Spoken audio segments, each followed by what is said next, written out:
Olá, pessoal, tudo bem? Vamos continuar a nossa análise do direito empresarial e vamos dar sequência, né, ao direito de empresa.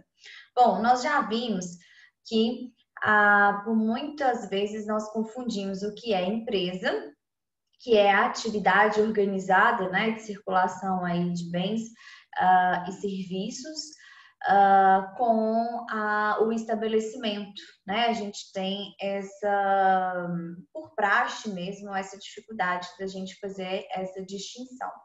Mas a gente não pode esquecer, né, conforme o artigo 966 do Código Civil, considera-se empresário quem exerce profissionalmente a atividade econômica organizada para a produção ou circulação de bens e serviços. Então, aqui no 966, nós já vemos, né, a distinção, né, do que é empresário, é aquele que vai exercer a atividade econômica organizada de produção, né, ou circulação de bens e serviços, e vai fazer isso de forma profissional.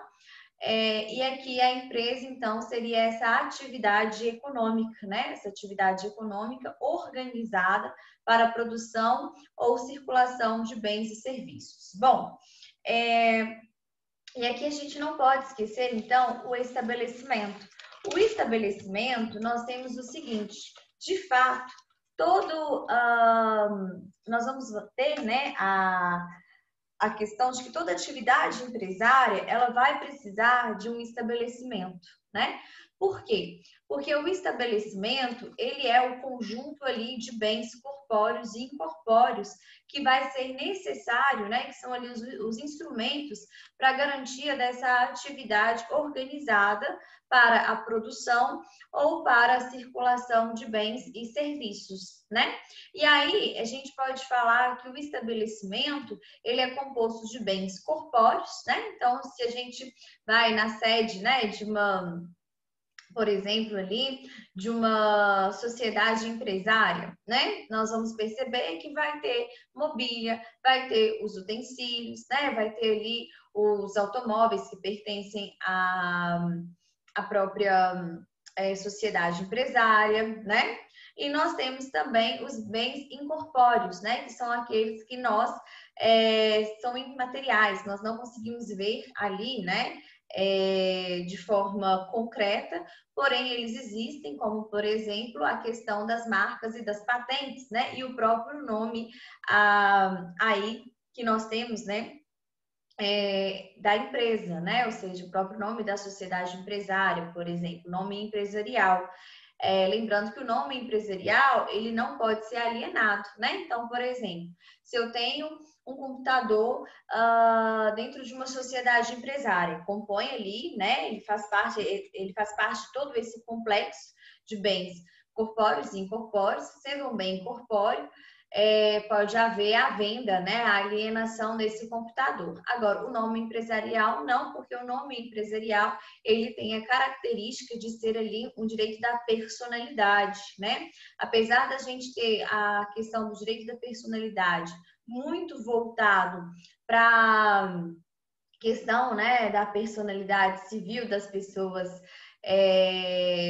naturais, né? Também existe essa questão, né, da proteção de alguns direitos da personalidade em relação aí também às pessoas jurídicas, né? A gente não pode estar esquecendo, né? E aí o artigo 1164 traz para a gente, né? O nome empresarial, ele integra o estabelecimento, então esse conjunto, né, complexo de bens corpóreos e de bens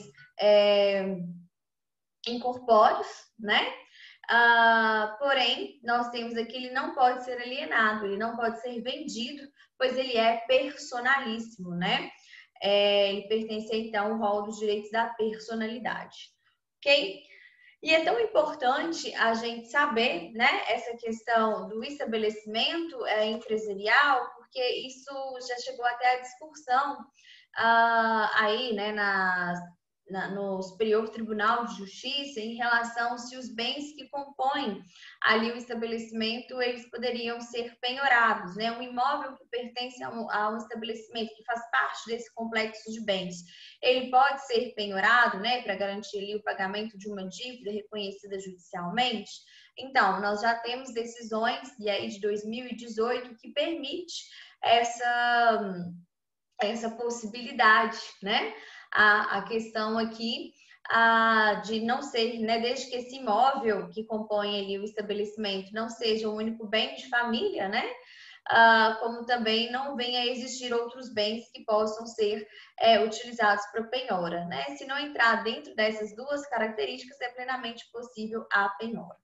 Então, não podemos esquecer, né, essas diferenciações que são muito importantes para o nosso estudo, né? Bom, e aí nós temos a questão, então, dos elementos da empresa, né? Então, a gente sabe que o empresário é aquele que vai exercer profissionalmente uma atividade econômica, mas não basta que haja uma atividade econômica. Por exemplo, se eu eventualmente vendo o meu celular ou vendo o meu notebook para alguém, né? Eu não posso ser considerado ali que eu estou exercendo, que eu sou empresária, né? Que eu exerço ali profissionalmente uma atividade econômica, porque me falta esse profissionalmente, né? O profissionalmente, ele exige ali uma habitualidade, né? E ele exige ali um exercício profissional. E eu não tenho, né? Essa venda minha de notebook, essa venda minha ali do meu celular, ela é esporádica, por exemplo, né? Então, desconfigura a minha condição de empresária. E essa atividade econômica, ela também tem que ser organizada, né? Exige aí essa organização. E essa organização, ela é bem... vocês vão ver em alguns livros que ela é a característica, né, do elemento da empresa. A organização, ela tem a ver com a alocação do capital, tem a ver também com a questão da distribuição da mão de obra, né? E aí precisa de toda essa sistematização para a gente poder falar que essa atividade econômica, ela é organizada para fins de produção ou de circulação de bens e serviços, ok? Bom, e aí nós temos, né, para eu falar que existe então essa empresa, essa atividade econômica, eu preciso de alguns requisitos: a organização, a profissionalidade e a busca do lucro, né? A organização, então, nós já começamos a falar, ela vem, né, dessa junção sistêmica de fatores, né, quais seja a mão de obra, que pode ser própria ou pode ser alheia, a questão do capital, da alocação de capital, né, do investimento de capitais, do giro de capital nessa atividade econômica e também o uso de tecnologias, né, ali para o exercício da atividade econômica. E aqui é muito importante, né? Como eu já disse, muitas das vezes o elemento da empresa vai ser aí considerado como sinônimo de organização. Então vamos ver aqui esses fatores, né? A tecnologia, ela tem a ver com as formas, né? Os meios, os mecanismos dispostos para o exercício dessa atividade, né? Então é muito importante. Não é apenas aquela questão da tecnologia propriamente dita, né? Os ramos aí da eletrônica ou da engenharia, né? Então a gente sabe, por exemplo, que uma determinada sociedade empresária que exerce ali uma atividade econômica de prestação de serviços educacionais, ela vai precisar de tecnologia, né? E o que é essa tecnologia? Ela vai precisar ali, né, de um quadro branco, ela vai precisar de pincéis, né? Ela vai precisar de toda uma infraestrutura, mecanismos para facilitar essa atividade econômica, né? A utilização de computadores, né, acesso à internet, são alguns exemplos que nós podemos dar, né? Bom, nós temos também a questão da profissionalidade, né? O que é a profissionalidade? A profissionalidade, ela traz que essa atividade empresária, ela tem que ser exercida com pessoalidade e com habitualidade. A pessoalidade é a questão, né, essa capacidade, esse atributo no sentido de assumir responsabilização em relação ao exercício da atividade econômica. Então, ela está muito ligada a essa assunção de responsabilidade pela atividade praticada, né? Como se a gente fosse fazer uma comparação entre o empregador e o empregado. O empregador, ele assume o risco, né, da atividade econômica desenvolvida, né? Da mesma forma que nós temos que o empresário, aquele que exerce profissionalmente a atividade econômica organizada para a produção ou para a circulação de bens ou serviços, ele também tem essa assunção de responsabilidade, ok? Uma outra questão também que nós temos é a habitualidade. Isso já é fácil, né? Precisa ali de uma frequência na atividade, não pode ser de forma esporádica. Por isso que eu falei para vocês, né? Eu não posso falar que a venda de um celular, quando eu tenho um celular e eu vou vender esse celular para uma outra pessoa, que isso seja considerado ali uma atividade empresária, né? Eu não posso ser considerado como empresário porque eu não exerço essa atividade de forma profissional. Bom, e aí a gente tem, né, que essa habitualidade é explicada pela frequência na atividade empresarial que vai ser praticada de forma reiterada e em nome próprio, né? A sociedade empresária, ela vai dar ali o seu nome para o exercício dessa atividade econômica, como também o empresário, ainda que ele seja um empresário individual. A busca do lucro também é um outro elemento e nós não podemos esquecer que não precisa necessariamente haver a oferição de lucro, né? Inclusive, a gente sabe que há situações em que muitas empresas elas não sobrevivem ao mercado, né? Então, principalmente em épocas de crises econômicas, igual a crise pandêmica que nós estamos vivendo, né? Essa crise sanitária, a gente pode ter a possibilidade, né, infelizmente, de muitas sociedades empresárias, de empresários individuais, ou da Eireli, por exemplo, de não poder, né, ali obter o lucro. Mas o que importa é a telis, né, da atividade, o elemento da empresa. O elemento da empresa é a finalidade de obtenção de lucro, né? Então, o fim da atividade empresarial é a obtenção do lucro. Ainda que isso, às vezes, em tempos de crise, não seja possível, né? A gente não pode estar esquecendo, né? Porque senão, se a gente for pensar em tempos de crise, não sobrariam ali empresários, né? Porque, infelizmente, muitas vezes não consegue ter a obtenção do lucro. Bom, então a empresa, nós já sabemos, essa atividade econômica, ela vai precisar ser organizada. A organização tem a ver com a mão de obra empregada, que pode ser ali, né, de forma conjunta ou de forma individual, o capital, os insumos e a utilização de tecnologias, né, de instrumentos facilitadores para o exercício da atividade. É uma atividade profissional, né? E aí essa atividade profissional nós sabemos que exige uma assunção de uma responsabilidade em nome próprio, como também ali uma habitualidade, precisa de uma frequência, né? E é uma atividade econômica que busca, que visa o lucro, ainda que às vezes não consiga, né? Nós temos algumas atividades que elas não podem ser consideradas em regra como atividades empresariais, né? São as chamadas atividades de natureza intelectual, né? Essas atividades de natureza intelectual, ela pode ser artística, como por exemplo, atores, cantores, pode ser literária para quem ali é escritor e pode ser científica, a questão, por exemplo, do advogado, de um médico, né? Então, se eu tenho, por exemplo, um médico, né, o médico, ele tem ali o seu consultório e ali ele realiza consultas médicas. Eu não posso falar que ele realiza uma atividade empresária, né, em regra. Eu não posso estar informando isso porque ele está exercendo uma atividade de natureza intelectual. A não ser que ele integre ali, juntamente com a sua atividade intelectual uma atividade empresarial, né? Por exemplo, que ele venha a expandir esse consultório e venha formar ali um hospital ou uma clínica médica. Aí sim, por isso que, em regra, as atividades intelectuais elas não podem integrar como atividade empresarial, né? Aí nós temos o parágrafo único do artigo 966 que traz para a gente.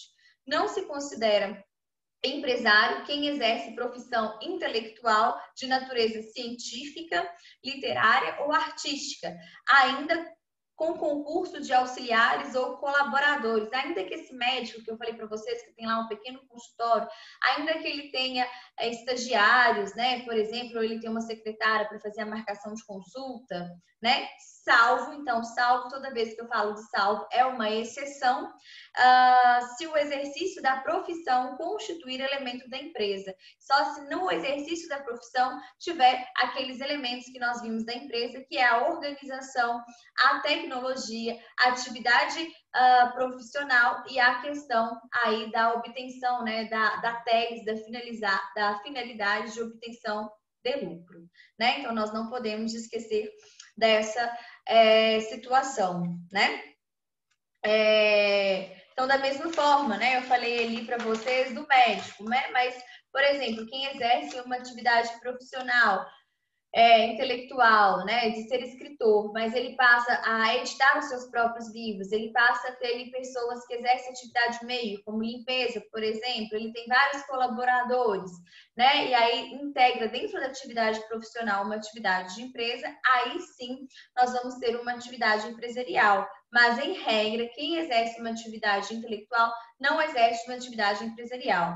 Lembrando que, em relação aos advogados, né, por própria disposição legal do Estatuto do Advogado, não é possível a realização da atividade empresarial. Existe aí uma vedação legal, né? Nós não podemos esquecer. Bom, então nós temos, né? Considera-se empresarial toda atividade econômica que ela for organizada e ela for profissional e que tenha aí como fins a busca pela obtenção do lucro, né? Então, eu só posso falar que uma atividade intelectual ela só vai ter o status de uma atividade empresarial se houver nela essa organização, ok? Bom, o registro, é importante a gente saber o seguinte, para que haja a legalidade, né, da constituição ali de uma sociedade empresária, né, ou de um empresário, né, a gente sabe que o empresário ele é um gênero que abarca ali a questão do empresário individual, a questão da EIRELI, a questão que nós temos também das sociedades empresárias, ele precisa ter uma regularidade, né? Até porque se não houver essa regularidade, pode vir a sofrer sanções de natureza civil, administrativa, tributária, né? Mas o registro, embora ele seja muito importante, porque ele é o marco ali do nascimento, né, da personalidade civil, né?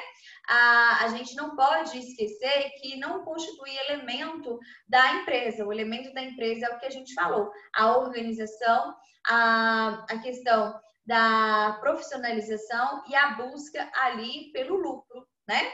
Então, embora seja muito importante, né, para que haja ali o empresário, ele esteja numa situação regular, ele deve fazer, né, é obrigatória ali a inscrição do empresário no registro público, né, das empresas mercantis da respectiva sede, né, antes do início da sua atividade, isso é o artigo 967, né, ele vai, de fato, poder estar exercendo uma atividade empresarial, mas ele vai estar exercendo uma atividade empresarial de forma irregular, né?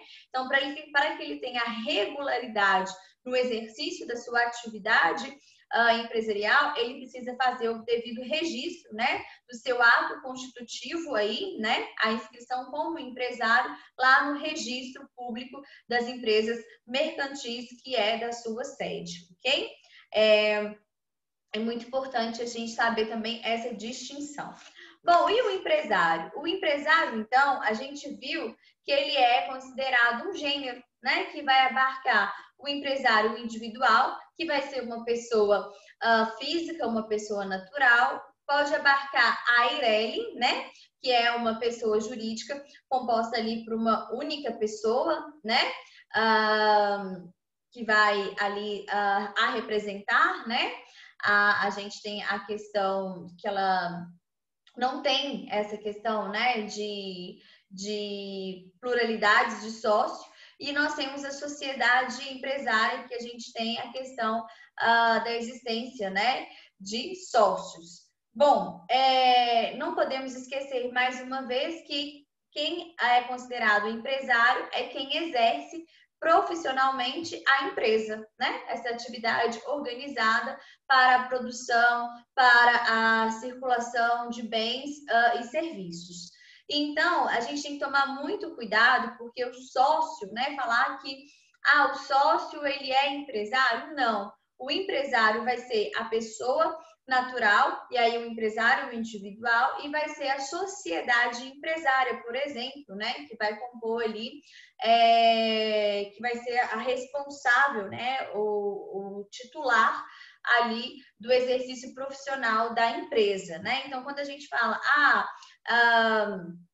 a questão, né, a gente toma muito cuidado, às vezes o Silvio Santos, o Justo, né? Eles são empresários, né? Porque eles são sócios de grandes empresas, né? A gente tem que tomar muito cuidado, porque a gente só vai considerar como sujeitos mesmo, né?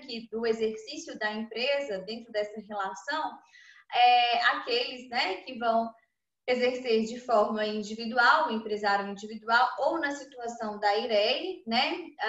Da questão da empresa individual de responsabilidade limitada, ou a questão de quem tem a titularidade da sociedade empresária, ok? Uma outra questão também que é importante é em relação ao empresário individual. O empresário individual, ele é muito comum, é aquele que vai exercer a empresa, né? Ou seja, ele vai exercer essa atividade econômica organizada para produção, circulação de bens e serviços, e aí a personalidade jurídica dele é de pessoa física, tá?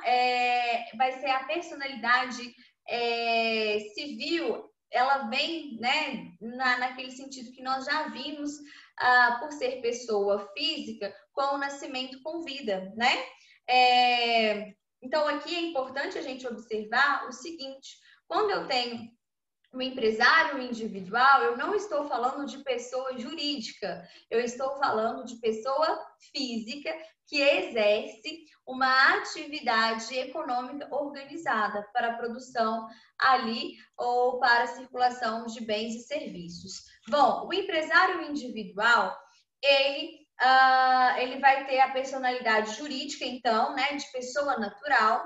Nós temos uma confusão patrimonial, né? O patrimônio dessa pessoa compõe a própria atividade da empresa, né? Então, ele compõe, é muito importante, né? Nesse caso, a própria empresa ali faz parte do seu patrimônio pessoal. Então, a gente tem essa confusão, não tem essa separação, né? E há uma responsabilidade pessoal, né? Então, nós não podemos esquecer.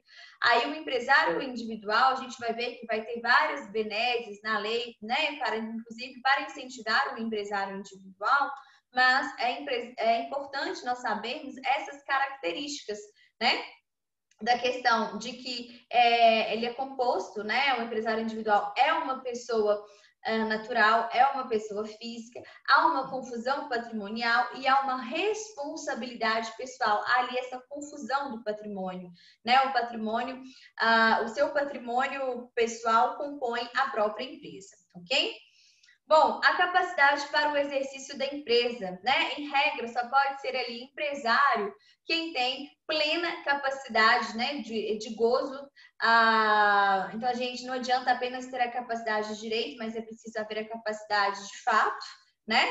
Como nós já vimos nas outras aulas, o que é capacidade civil, né? Então, tem que estar em pleno gozo da sua capacidade civil e não pode sofrer qualquer tipo de impedimento, né? E nós já sabemos, né, as pessoas que estão em pleno gozo da sua capacidade civil são as pessoas aí, né, maiores de 18 anos, né? Então, quando já tem aí quando atinge a maioridade civil. Mas é possível, né, que menores de 18 anos possam também terem, né, a capacidade civil de forma antecipada, por meio ali da emancipação, que nós também já vimos em aula passada, como que funciona, né, as situações de emancipação. Nós sabemos, né, que essa emancipação ela vai ocorrer principalmente quando nós temos o indivíduo que tem ali 16 anos completos, né, que pode ser pela concessão dos pais, né, uma emancipação voluntária, né, ou de um deles, ou na falta do outro, mediante instrumento público, independente de homologação judicial ou por sentença do juiz, ouvido o tutor, né, se o menor ele tiver 16 anos completos, pelo casamento, né, a idade núbil agora no Brasil já está bem especificado, que é a partir dos 16 anos completos, pelo exercício de emprego público efetivo, né, de fato, uma das exigências para que você possa tomar posse no emprego público é a questão aí de você ter a maioridade, né, precisa ali ter a questão de ser ali maior, né, de 18 anos. Bom, pela colação de grau em curso de ensino superior também, até pela própria forma, né, das diretrizes educacionais, é quase que impossível uma pessoa que não tenha 16 anos completos que ela consiga essa façanha, né? E o exercício, né, a questão de ter um estabelecimento civil ou comercial ou pela existência de uma relação de emprego, desde que a função exercida ali pelo menor que tenha 16 anos completos, ele pode ter economia própria, ok? Só que existem situações em que o menor ele pode continuar o exercício da empresa, tá? Então isso é muito importante. O menor ali, ele não vai poder, se ele não for emancipado, ele não vai poder criar, né? Ali uma empresa, mas ele pode continuar, porque situações acontecem, né? Às vezes ele vai herdar, né? Ali, por exemplo, do pai, que era o responsável pela empresa, pode ser por meio de uma doação, também é possível essa possibilidade, né? Então, essas situações vai permitir que o menor, né, que o incapaz, ele possa ali exercer, continuar o exercício da empresa, né? Lembrando que a gente tem essa incapacidade por questão de idade, né?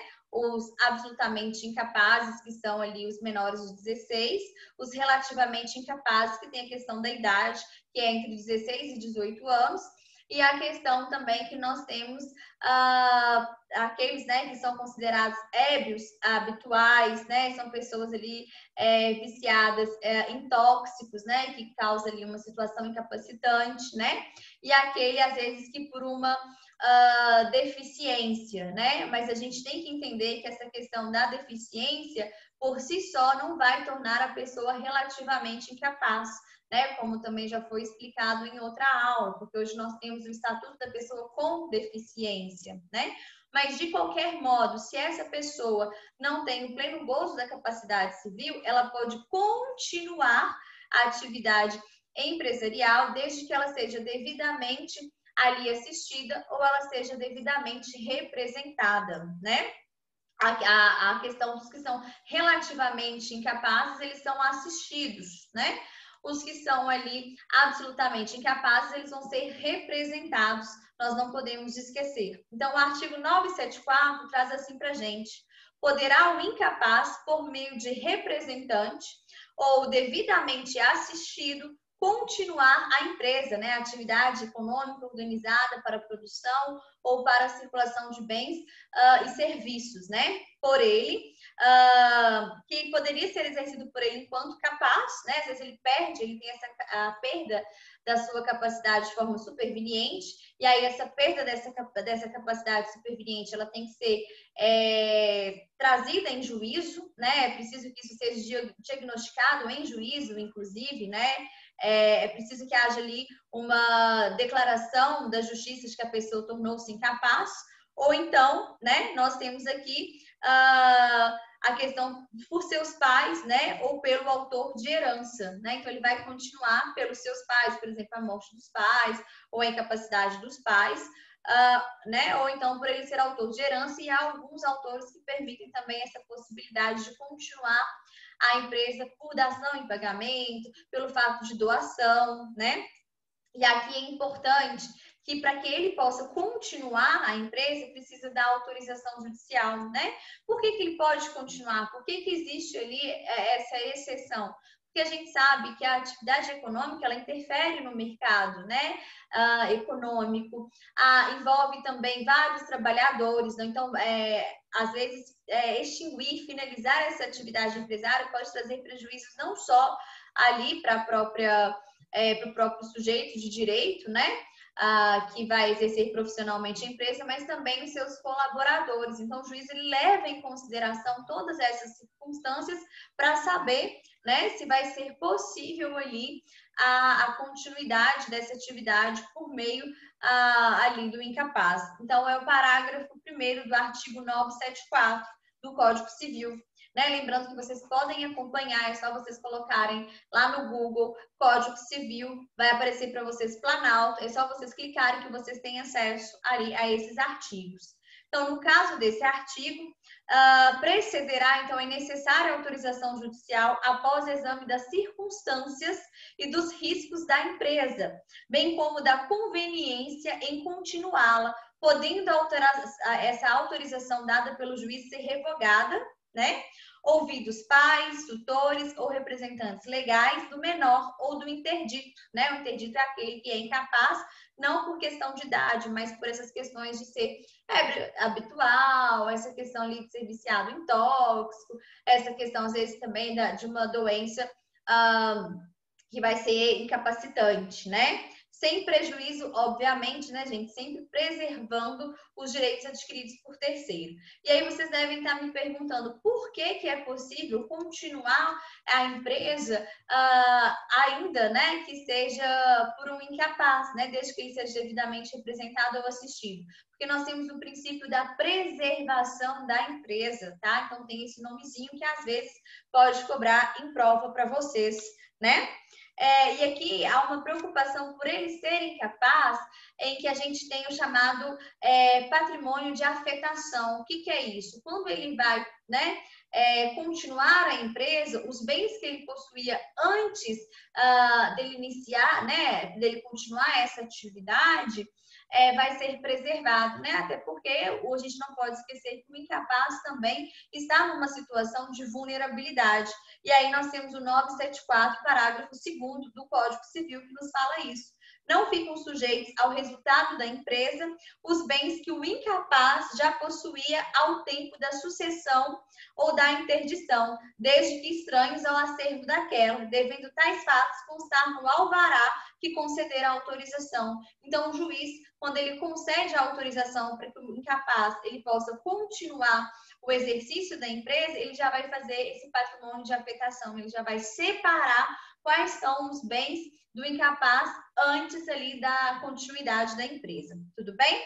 E aí nós temos essa questão, né, trazida no sentido mesmo de uma proteção ao incapaz por ele ser também vulnerável, né? A gente não pode esquecer que é o chamado patrimônio de afetação ou também chamado patrimônio em separado, ok?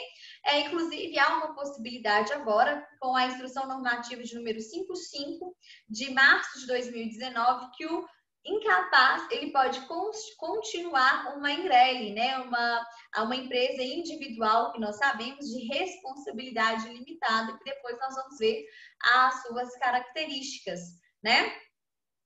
Então, é possível, né? O incapaz, desde que devidamente representado ou assistido, conforme o grau de sua incapacidade e com a administração a cargo de terceira pessoa não impedida, pode aí continuar a atividade empresária dentro ali de uma EIRELI, tá? Então, isso é uma novidade também que é muito importante a gente também enfatizar.